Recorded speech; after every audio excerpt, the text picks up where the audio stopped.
दरम्यान नाशिकचे अपक्ष उमेदवार शांतिगिरी महाराज यांना आता स्वामी समर्थ भक्त परिवारानं पाठिंबा जाहीर केलेला आहे। शांतिगिरी महाराज यांनी स्वामी समर्थ केंद्राचे अण्णासाहेब मोरे यांची भेट घेतली आणि तेव्हाचीच ही दृश्य आपण सध्या साम टीव्हीवर पाहतोय। या भेटीनंतर स्वामी समर्थ भक्त परिवारानं शांतिगिरी महाराज यांना पाठिंबा जाहीर केलाय। शांतिगिरी महाराज हे नाशिक लोकसभेच्या रिंगणामध्ये अपक्ष म्हणून उभारलेले आहेत।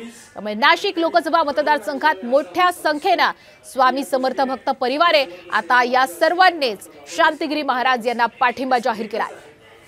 आणि आपण आध्यात्मिक आहात, संत आहात, आपलं जीवन इतकं निर्मळ आहे की आपल्या हातामध्ये जर एखादी राजसत्ता गेली तर आपण कदाचित सगळ्याच म्हणजे पूर्ण भारताचं सोनं करू शकाल एवढी आपल्यामध्ये ताकद आहे।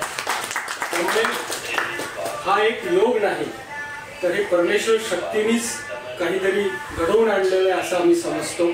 आणि या दृष्टीने स्वामी समर्थ सेवा मार्ग असेल किंवा आपला बाबाजी सेवा परिवार असेल